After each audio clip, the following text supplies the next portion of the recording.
Charming फेसवर जाऊ नका please. एकदा सुरू झालो की मुळासकट उपटून काढतो. 16 मजली अंडर कन्स्ट्रक्शन बिल्डिंग मध्ये एक ऍक्शन सिक्वेन्स शूट केलाय. तो आम्ही 3 दिवस शूट करत होतो. तो जिलेबी सारखा सरळ आणि कारल्यासारखा गोड आहे.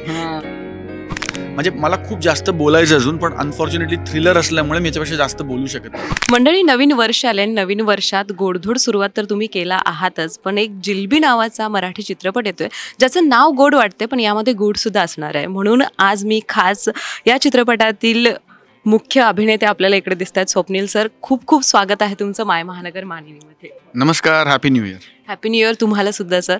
बघायला गेलं तर आम्ही नेहमी तुम्हाला चॉकलेट बॉय किंवा असं यंगस्टर्सना आवडणारा रोमॅन्टिक हिरो म्हणून बघितलंय, पण आत्ता जसं बघतोय ते खूप वेगळं आणि खूप भन्नाट वाटतंय. कशी तुमचा अनुभव कसा होता आणि कसा एक्सपिरियन्स आला? माझा अनुभव सोड, तुला ट्रेलर आवडला? हो सर, मला खूप आवडला. माझी रिॲक्शन अशी होती की मी भरभरून टाळ्या वाजवत होते. मला वाटते पहिली आणि सगळ्यात शेवटची टाळी माझीच असेल.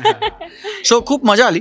आणि तू म्हणलीस ते बरोबर आहे की जनरली यंगस्टर्स म्हणतात की अरे आम्हाला आवडतात ते सिनेमे मराठीत कमी बनतात किंवा, तर हा यंगस्टर्सना खूप आवडेल हा सिनेमा. खूप आजची भाषा बोलणारा, आजची गोष्ट सांगणारा सिनेमा आहे. आणि फॅमिली ऑडियन्सेसचा तर सिनेमा आहेच, पण यंगर ऑडियन्सेसचा पण सिनेमा आहे असं मला मनापासून वाटतं. सो मला खूप मजा आली.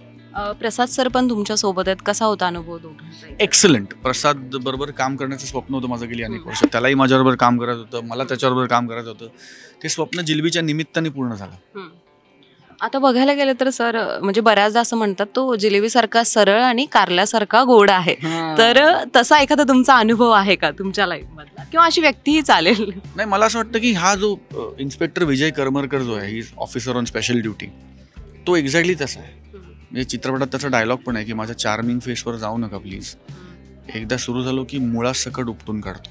सो तो म्हणून कदाचित ते नितीनने माझा विचार केला असेल की तो दिसायला अत्यंत की अरे हा काय करणार, हा काही नाही करणार, पण जेव्हा तो करतो तेव्हा काय करतो, तर ती आय थिंक तीच गंमत आहे जिलबीची, की कुठलंही पात्र जसं दिसतंय तसं नाही आहे. ती मजा आहे पिक्चरची. म्हणजे मला खूप जास्त बोलायचं अजून, पण अनफॉर्च्युनेटली थ्रिलर असल्यामुळे मी याच्यापेक्षा जास्त बोलू शकत नाही. पण तसा अनुभव कुठला होता की खरंच तो म्हणजे बघताना वाटलं की खरंच हे सहज सोपं आहे माझ्यासाठी, पण ज्यावेळी करायला गेलं त्यावेळी अवघड आणि असं वेडं वाकडं गोल गोल फिरणं लागलं? नाही, ह्याच्यात ॲक्शन आहे खूप, आणि ॲक्शन म्हणजे हँड टू हँड कॉम्बॅट आहे, गनफाईट्स आहेत. सो टिपिकल जी एन्काउंटर्स किंवा पोलीस एन्काउंटर्सचे ॲक्शन आहेत त्या आहेत. सो त्या शूट करायला आम्हाला खूप मजा आली.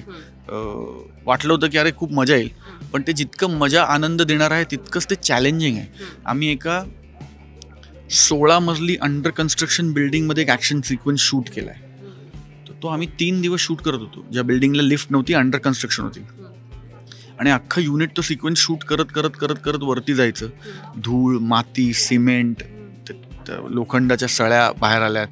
त्याच्यात आम्ही तो फाईट सिक्वेन्स शूट केलाय. तो मला असं वाटतं की तो हायलाईट आहे पिक्चरचा. खूप आवडेल तुम्हाला.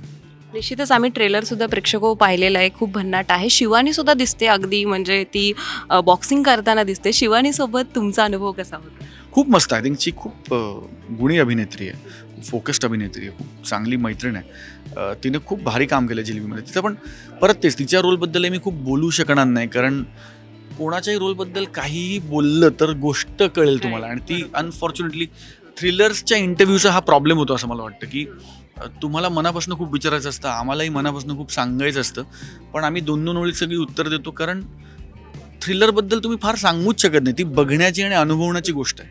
निश्चितच सर, या वर्षात नवीन सिनेमा पण येतो. यानंतर सुद्धा लागोपाठ मला वाटतं 2 सिनेमे आहेत तुमचे.